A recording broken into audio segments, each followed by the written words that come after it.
नमस्कार दोस्तों, मैं कुणाल किशोर द लूसेंट एकेडमी में आपका स्वागत करता हूं। दोस्तों, आज का टेस्ट सीरीज आपके आने वाले सभी एग्ज़ाम में के लिए है, जो एसएससी, रेलवे और खासकर बिहार दरोगा के लिए बहुत इंपॉर्टेंट है। तो आज इन प्रश्नों को ध्यान से देखेंगे। इनमें 50 प्रश्नों को रखा गया है।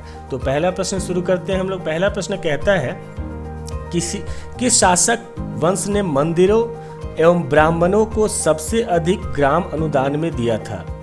ऑप्शन ए गुप्त वंश, बी पाल वंश, सी राष्ट्रकूट, डी प्रतिहार। और इस प्रश्न का सही आंसर है गुप्त वंश। गुप्त वंश वालों ने सबसे अधिक मंदिर और ब्राह्मणों को दान, ग्राम यानी गांव जो है दान में दिया था। अगला प्रश्न, दूसरा नंबर प्रश्न कहता है, किस काल में अछूत की अवधारणा स्पष्ट रूप से उद्धृत हुई थी? ए ऋग्वैदिक काल, बी उत्तर वैदिक काल, सी उत्तर गुप्त काल, डी धर्मशास्त्र के समय। और इस प्रश्न का सही आंसर है वह है बी यानी उत्तर वैदिक काल में। यदि आप ऋग्वैदिक एरा के बारे में, वैदिक एरा के बारे में पढ़ते हैं तो दो काल की बात होती है। एक होता है ऋग्वैदिक काल और एक दूसरा होता है उत्तर वैदिक काल। तो ऋग्वैदिक काल जिसकी जानकारी हमें ऋग्वेद से मिलती है और उत्तर वैदिक काल की जानकारी हमें बाकी तीनों वेद से मिलती है। तो इसे ध्यान रखेंगे कि उत्तर वैदिक काल में हमें अछूत क्या, अनटचेबिलिटी का कॉन्सेप्ट क्लियर हम लोगों को पता चला था। अगले प्रश्न की तरफ चलते हैं। अगला प्रश्न जो तीसरा प्रश्न कहता है कि भारत में मोहम्मद गोरी ने किसको प्रथम अक्ता दिया था? ए ताजुद्दीन एल्दूज को, बी कुतुबुद्दीन ऐबक को, सी शमसुद्दीन इल्तुतमिश को, डी नसरुद्दीन कुवाचा को। और इस प्रश्न का सही आंसर है वह है कुतुबुद्दीन ऐबक। कुतुबुद्दीन ऐबक वही है जिसने गुलाम वंश की स्थापना की थी। मोहम्मद गोरी जब यहाँ से जीत कर गया था तो कुतुबुद्दीन ऐबक को अपना रिप्रेजेंटेटिव यानी प्रतिनिधि यहाँ पर नियुक्त कर गया था। चौथा प्रश्न चलते हैं, किस सुल्तान के काल में खालिसा भूमि अधिक पैमाने में विकसित हुई थी? ए गयासुद्दीन बलबन, बी अलाउद्दीन खिलजी, सी मोहम्मद बिन तुगलक, डी फिरोज शाह तुगलक। और इस प्रश्न का सही आंसर हो जाएगा बी यानी अलाउद्दीन खिलजी। सल्तनत कालीन खिलजी वंश के महान शासक माना जाता है अलाउद्दीन खिलजी को। उसके शासन और आर्थिक सुधारों के लिए भी उसको महत्व दिया जाता है। माना जाता है कि उसके शासन और आर्थिक सुधार के उसने बहुत सारे कार्य किए थे। इसी क्रम में अगर आप ध्यान देंगे तो राजस्व सुधार के अंतर्गत सबसे पहले मिल्क, इनाम एवं वक्फ के अंतर्गत उसने क्या किया था कि भूमि को वापस लेकर उसे खालसा भूमि में बदल दिया था। ठीक है, तो अलाउद्दीन खिलजी जो था भूमि को सबसे अधिक पैमाने पे खालिसा में विकसित किया था। अगले प्रश्न, पांचवें प्रश्न की तरफ चलते हैं। पांचवा प्रश्न कहता है, सल्तनत काल के सिक्के टंका, शसगानी एवं जीतल किन धातुओं के बने होते थे? ए चांदी तांबा, बी सोना चांदी तांबा, सी चांदी जस्ता तांबा, डी सोना जस्ता तांबा। और इस प्रश्न का सही आंसर हो जाएगा ए यानी चांदी और तांबा के बने होते थे। ठीक है, अगले प्रश्न की तरफ छठा प्रश्न करते हैं, 12 मासा की रचना किसने की थी? 12 मासा की रचना किसने की थी? अमीर खुसरो ने, इमामी ने, मलिक मोहम्मद जायसी ने, डी रस खान ने। और इस प्रश्न का सही आंसर हो जाएगा सी यानी मलिक मोहम्मद जैसी ने। मलिक मोहम्मद जैसी वही हैं जिन्होंने पद्मावत में रानी पद्मावती के विरह का वर्णन किया था। और ये 12 मास के रूप में ही, जो मतलब एक बेसिकली जो ये कहानी है जिसमें आपने मूवी भी देखा हो पद्मावत, ठीक है, तो इसमें जो पद्मावती रानी थी वो जब अपने राजा से दूर हुई थी तो उनकी जुदाई के बारे में, उनके विरह के बारे में जो कहानी लिखी गई थी उसका नाम ही 12 मासा था। ठीक है जी, तो कंफर्म हो गया कि मलिक मोहम्मद जैसी के द्वारा लिखी गई थी। सातवें प्रश्न की तरफ चलते हैं। सातवां प्रश्न कहता है, विजयनगर साम्राज्य के वित्तीय व्यवस्था की मुख्य विशेषता क्या थी? ए अधिशेष लगान, बी भू राजस्व, सी बंदरगाहों से आमदनी, डी मुद्रा प्रणाली। और इस प्रश्न का सही आंसर हो जाएगा वह हो जाएगा सी यानी बंदरगाहों से आमदनी। चूंकि यह समुद्र मतलब कोस्टल एरिया में विजयनगर पड़ता था, इसलिए बंदरगाहों से आमदनी इसको अधिक थी। ठीक है, और याद रखिएगा बाबर ने विजयनगर साम्राज्य की चर्चा अपने पुस्तक बाबरनामा में किया था। अगला प्रश्न, आठवां प्रश्न, पानीपत के युद्ध में बाबर को जीत हासिल करने का मुख्य कारण क्या था? ए उसकी घुड़सवार सेना, बी उसकी सैन्य कुशलता, सी तुगलमा प्रथा, डी अफगानों की आपसी फूट। और इस प्रश्न का सही आंसर है वह है तुगलमा प्रथा।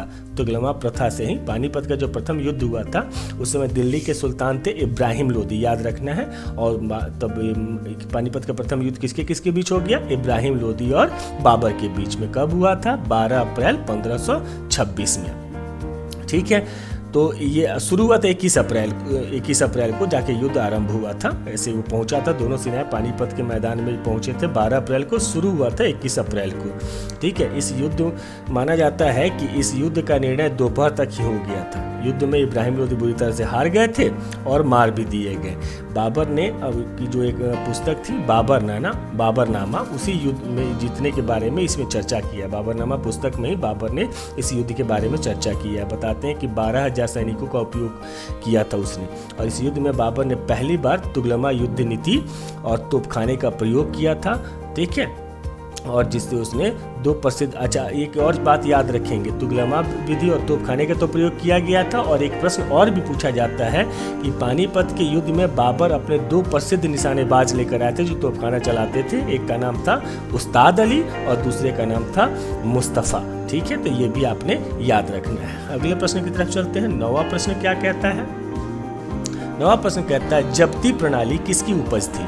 ए गयासुद्दीन तुगलक, बी सिकंदर लोदी, सी शेर शाह, डी अकबर। और इस प्रश्न का सही आंसर है अकबर। जब्ती प्रणाली किसने शुरू की थी?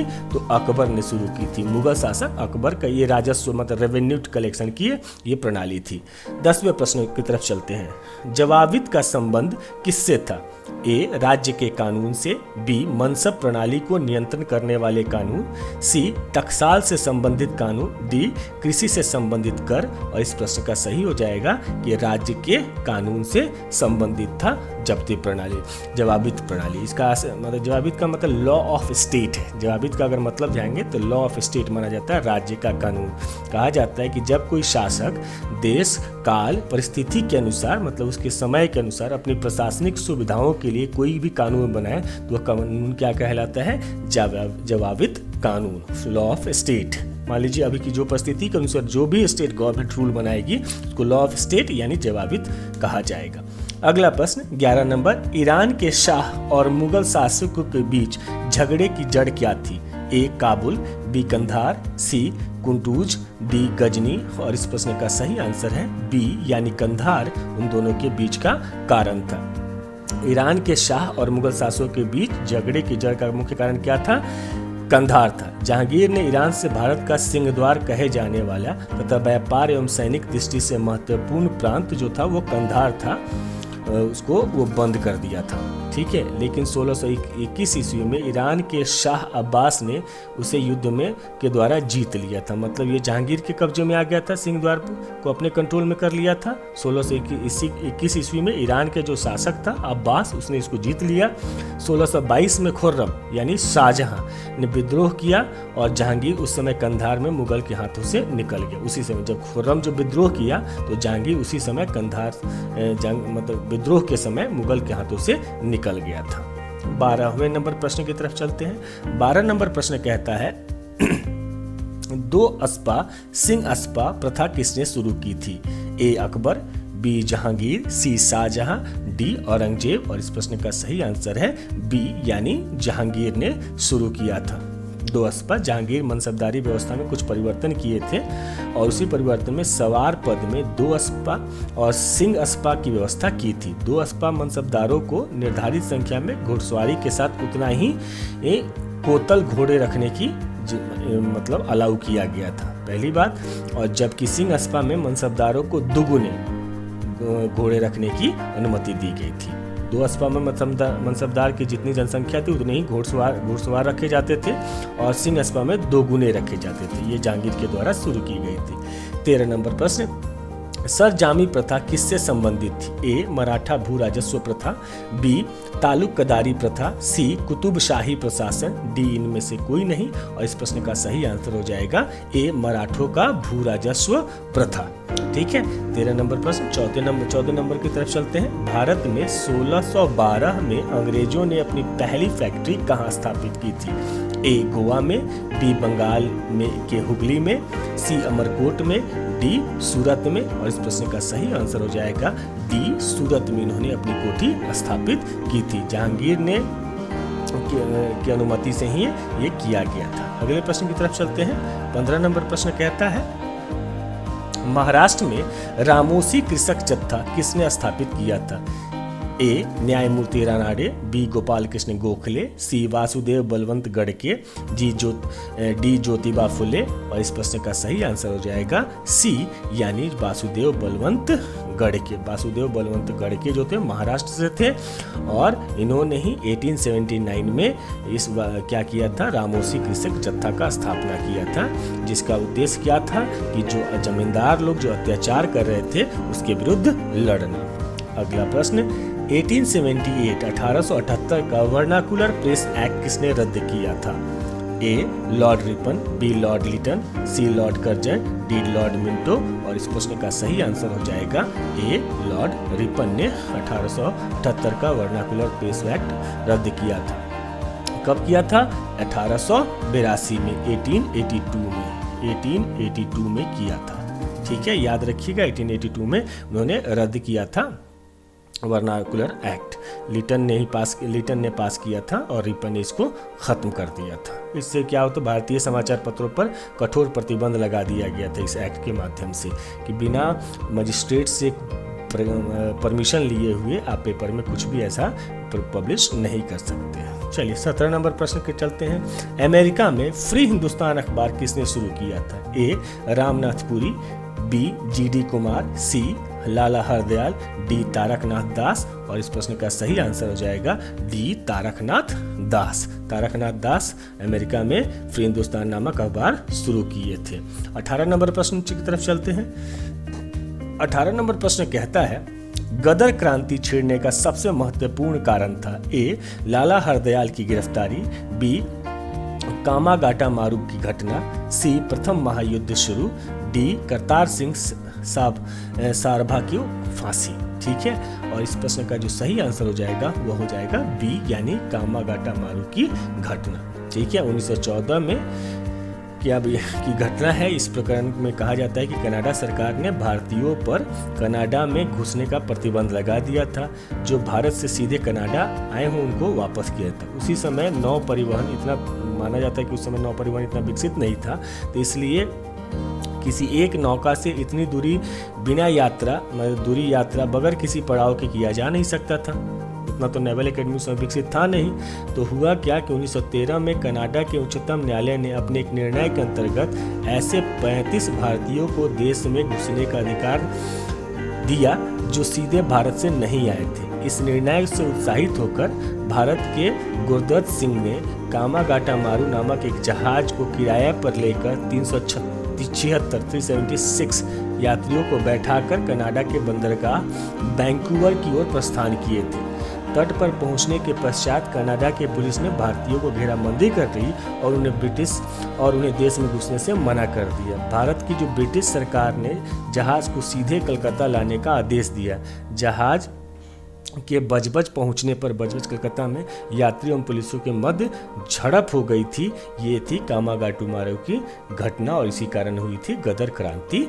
चलिए 19 नंबर प्रश्न, किस अधिवेशन में होम रूल समर्थक अपनी राजनीतिक शक्ति का सफलतापूर्वक प्रदर्शन कर सके? ए कांग्रेस का 1916 का लखनऊ अधिवेशन, बी 1920 का बॉम्बे में होने वाला ऑल इंडिया ट्रेड यूनियन अधिवेशन, सी 1918 में होने वाले प्रथम AUP किसान सभा, डी 1938 में नागपुर का संयुक्त AITUC और NTU सभा। ठीक है, और 19 नंबर का सही आंसर हो जाएगा ए, यानी कांग्रेस का 1916 का लखनऊ अधिवेशन। अगला प्रश्न 20 नंबर प्रश्न की तरफ चलते हैं। 20 नंबर प्रश्न कहता है, इंडियन अनरेस्ट के लेखक कौन थे? A Dadabhai Naoroji, B Annie Besant, C Lala Lajpat Rai, D Valentine Chirol. और इस प्रश्न का सही आंसर हो जाएगा D Valentine Chirol, Indian Unrest. 20 का सही आंसर हो जाएगा इंडियन अनरेस्ट, यानी वैलेंटाइन शिरोल। अगले प्रश्न 21 नंबर 1917-18 में अहमदाबाद में गांधी जी द्वारा चलाए गए सत्याग्रह में किसने हिस्सा लिया था? ए कृषक वर्ग, बी औद्योगिक कर्मी, सी जनता, डी मजदूर। और इस प्रश्न का सही आंसर हो जाएगा औद्योगिक कर्मी। ठीक है, 1917-18 में अहमदाबाद में जो चलाई गई थी। 22 नंबर प्रश्न 1920 के खिलाफत कमेटी की सभा जिसने गांधी जी को असहयोग आंदोलन के नेतृत्व को संभालने का अनुरोध किया था वो किस शहर में हुआ था? ए लखनऊ में, बी लाहौर में, सी इलाहाबाद में, डी कराची में। और इस प्रश्न का सही आंसर हो जाएगा इलाहाबाद में, 22 का सी। अब अगले प्रश्न 23 नंबर के प्रश्न की तरफ चलते हैं। अवध को एका आंदोलन का उद्देश्य क्या था? अवध के एका आंदोलन का उद्देश्य क्या था? ए सरकार को लगान देना बंद करना, बी जमींदारों के अधिकारों की रक्षा करना, सी सत्याग्रह की समाप्ति, डी खरीफ और रबी के समय सरकार को लगान बराबर देना। और इस प्रश्न का जो सही आंसर है वह हो जाएगा बी, यानी जमींदारों के अधिकारों की रक्षा करना अवध का एक आंदोलन का मुख्य उद्देश्य था। ठीक है, अगला प्रश्न चलते हैं 24 नंबर। नाई धोबी बंद सामाजिक बॉयकट का एक स्वरूप था जो 1919 में ए किसानों द्वारा प्रतापगढ़ जिले में चलाया गया, बी साधुओं द्वारा चलाया गया आंदोलन जिसमें निम्न जाति के लोगों का उद्धार हो सके, सी जमींदारों द्वारा गांव के निम्न जाति द्वारा ठेकेदारों के विरुद्ध उठाया गया कदम, डी निम्न जाति द्वारा ठेकेदारों के विरुद्ध उठाया गया कदम। और इस प्रश्न का सही आंसर है ए, यानी किसान द्वारा प्रतापगढ़ जिले में चलाया गया था नाई धोबी बंद। अगला प्रश्न 25 नंबर प्रश्न कहता है INA किसके दिमाग की उपज थी और किसने इसकी स्थापना की थी? ए सुभाष चंद्र बोस, बी डॉक्टर मोहन सिंह, सी चंद्रशेखर आजाद, डी भगत सिंह। और इस प्रश्न का सही आंसर हो जाएगा बी, यानी डॉक्टर मोहन सिंह। याद रखिएगा INA की स्थापना किसने की थी? डॉक्टर मोहन सिंह। इसमें बच्चे कंफ्यूज होते हैं, सुभाष चंद्र बोस की तरफ जाते हैं, परंतु इसका सही आंसर होगा डॉक्टर मोहन सिंह। आजाद हिंद फौज जो इंडियन नेशनल आर्मी थी, इसकी योजना कैप्टन मोहन सिंह के मन में ही पहली बार आया था। वे आजाद हिंद फौज के संस्थापक सेनापति भी थे। जापानी सेना के अफसर मेजर फुजिहारा तथा सिख साधु ज्ञानी प्रीतम सिंह की सलाह पर मोहन सिंह ने सिंगापुर को कब्जे के बाद बंदी बनाए गए 40,000 युद्धबंदियों को लेकर आजाद हिंद फौज की स्थापना की थी, जिसका उद्देश्य क्या था? भारत को मुक्त करना। ये प्रश्न काफी इंपॉर्टेंट है। आगे बढ़ते हैं। अपने किस कार्यकारिणी कमेटी में कांग्रेस ने भू स्वामित्व को समाप्त करने की नीति अपनाई? कार्यकारिणी कमेटी 1937, कार्यकारिणी कमेटी 1942, कार्यकारिणी कमेटी 1945, कार्यकारिणी कमेटी 1946। और इस प्रश्न का सही आंसर है ए, यानी इस प्रश्न का सही आंसर है ए, कार्यकारिणी कमेटी 1937। कार्यकारिणी कमेटी 1937 इस प्रश्न का सही आंसर है। अगले प्रश्न 27 नंबर चलते हैं। छोटा नागपुर जाति विद्रोह कब हुआ था? ए 1807-8 में, बी 1820 में, सी 1858-59 में, डी 1889 में। और इस प्रश्न का सही आंसर है बी, यानी 1820 में। अगले प्रश्न की तरफ चलते हैं। अगला प्रश्न 28 नंबर प्रश्न कहता है कि गांधी जी का चंपारण सत्याग्रह किससे जुड़ा था? ए इजारदारी, बी तिनकठिया, सी जैनमिस, डी कोई भी नहीं। और इस प्रश्न का सही आंसर हो जाएगा बी, यानी तिनकठिया से। उलगुलान विद्रोह किससे जुड़ा था? संथाल से, बी कच्छनाग से, सी कोल से, डी बिरसा मुंडा से। और इस प्रश्न का जो सही आंसर हो जाएगा वह हो जाएगा डी, यानी बिरसा मुंडा से। अगला प्रश्न 30। मुंगेर का बढ़ियाटाल विरोध का उद्देश्य क्या था? ए बकास्त भूमि की वापसी की मांग, बी मुस्लिम किसानों का शोषण बंद हो, सी जमींदारी प्रथा की समाप्ति, डी वर्ग युद्ध की शुरुआत। और इस प्रश्न का जो सही आंसर है वह हो जाएगा ए, यानी बकास्त भूमि की वापसी की मांग, जो थी इनका मुंगेर के महत्वपूर्ण आंदोलन का कारण था। 31 number.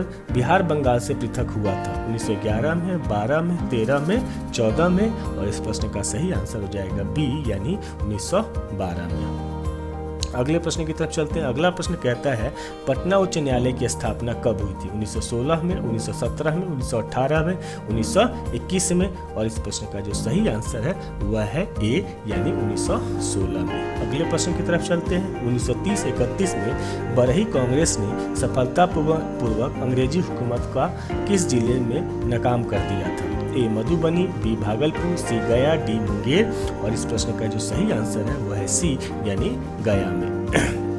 34 number, South Asian coalition on child substitute report के अनुसार भारत में बंधुआ बच्चों की संख्या कितनी है?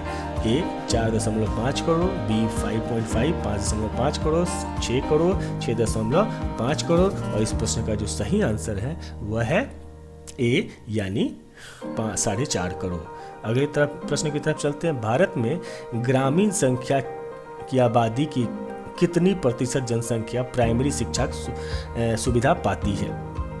ए 94%, बी 96, 97, 99%। और इस प्रश्न का जो सही आंसर है वह है 94%। अगले प्रश्न की तरफ चलते हैं। अगला प्रश्न कहता है 36 नंबर प्रश्न कि भारत में पहला कौन सा विश्वविद्यालय होगा जो निजी व्यवस्था की देखरेख में होगा?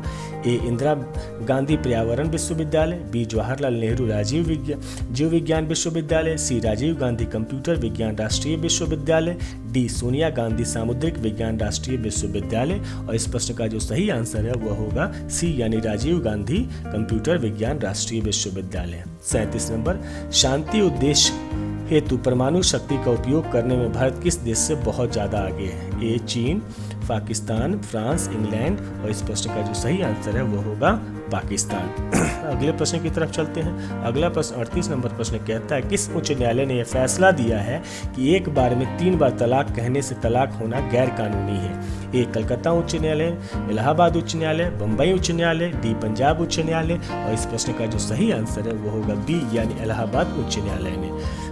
भारत का संविधान भारत की कैसे वर्णित करता है? ए राज्य मंडल, बी राज्य संघ, सी महासंघ, डी उपयुक्त में से कोई नहीं। और इस प्रश्न का जो सही आंसर है वह है बी यानी राज्य संघ के बारे में।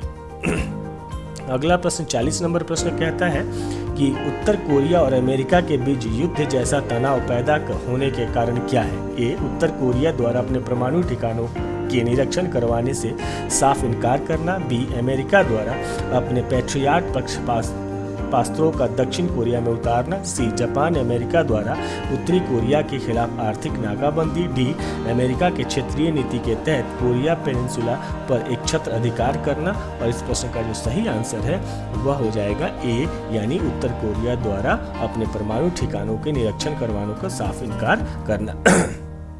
41 नंबर प्रश्न कहता है एक सामान्य शुल्क सेल में बहुत अपघट्य होता है? ए जस्ता, सल्फ्यूरिक अम्ल, ammonium chloride, D manganese dioxide. और इस प्रश्न का जो सही आंसर है वह है सी अमोनियम क्लोराइड।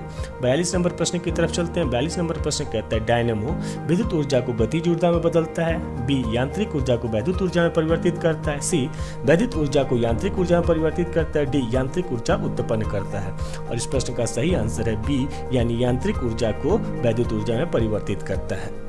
43 नंबर प्रश्न, आकाश नीला लगता है क्योंकि सूर्य के प्रकाश में नीला रंग और रंगों से अधिक है, बी लघु तरंग दीर्घ तरंगों की अपेक्षा वायुमंडल द्वारा अधिक प्रकीर्णन होती है, सी नीला रंग नेत्र को अधिक सुग्राही है, डी वायुमंडल दीर्घ तरंग धैर्य का अपेक्षा अधिक अवशोषित करती है। और इस पुस्तक का जो सही आंसर है वह है बी यानी लघु तरंग। अगले प्रश्न की तरफ चलते हैं। अगला प्रश्न 44 नंबर प्रश्न की तरफ चलते हैं। 44 नंबर प्रश्न कहता है 44 नंबर प्रश्न जो है कहता है कि 1 माइक्रोन बराबर है ए 1/10 मिलीमीटर, बी 1/100 मिलीमीटर, सी 1/1000 मिलीमीटर, डी 1/10,000 मिलीमीटर। और इस प्रश्न का जो सही आंसर है वह हो जाएगा आपका सी यानी 1/1000 मिलीमीटर। 45 अति चालक का लक्षण है एक उच्च पारगम्यता, बी शून्य पारगम्यता, सी भी शून्य पारगम्यता है और डी अनंत पारगम्यता। इस प्रश्न का जो सही आंसर है वो ये है उच्च। ये 2 बार रिपीट हो गया है ऑप्शन में। चलिए अगले प्रश्न 46 नंबर प्रश्न वर्षा की बूंदों की गोलाकार आकृति का कारण है? ए द्रव्य का घनत्व, बी पृष्ठ तनाव, सी वायुमंडलीय दाब, डी गुरुत्व। और इस प्रश्न का सही आंसर है बी यानी पृष्ठ तनाव, सरफेस टेंशन की वजह से। 47 नंबर प्रश्न की तरफ चलते हैं। 47 नंबर प्रश्न कहता है कमरे में रखे रेफ्रिजरेटर का दरवाजा खोलकर आप कमरे को कुछ डिग्री ठंडा कर सकते हैं। आप कमरे को रेफ्रिजरेटर के तापमान तक ठंडा कर सकते हैं। आप अंततः कमरे को थोड़ा गर्म कर सकते हैं। डी कमरे को ना तो गर्म ना तो ठंडा कर सकते हैं। और इस प्रश्न का सही आंसर होगा वो होगा सी यानी आप इसको अंततः कमरे को थोड़ा गर्म कर सकते हैं। डी किस खनिज को रेडियम से प्राप्त किया जाता है? ए चूना पत्थर, बी पिंच ब्लैड, सी रूटाइल, डी हेमेटाइट। और इस प्रश्न का जो सही आंसर है वह है बी यानी पिंच ब्लैड खनिज रेडियम से प्राप्त किया जाता है। 49 नंबर प्रश्न कहता है परमाणु बम का सिद्धांत आधारित है ए नाभिकीय संलयन पर, बी नाभिकीय विखंडन पर, सी उपरोक्त दोनों पर, डी उपरोक्त किसी पर भी नहीं। और इस प्रश्न का जो सही आंसर है वह है बी यानी नाभिकीय विखंडन पे। आज का 50वां और अंतिम प्रश्न है प्लास्टर ऑफ पेरिस का सूत्र क्या है? CaSO4, B CaSO4 2H2O, C 2CaSO4 H2O और D CaSO4 H2O। और इस प्रश्न का जो सही आंसर है वह है C यानी 2CaSO4 और H2O। तो आज का जो 50 प्रश्न खत्म है। मिलते हैं अगले वीडियो में अगले 50 प्रश्नों के साथ। तब तक के लिए धन्यवाद।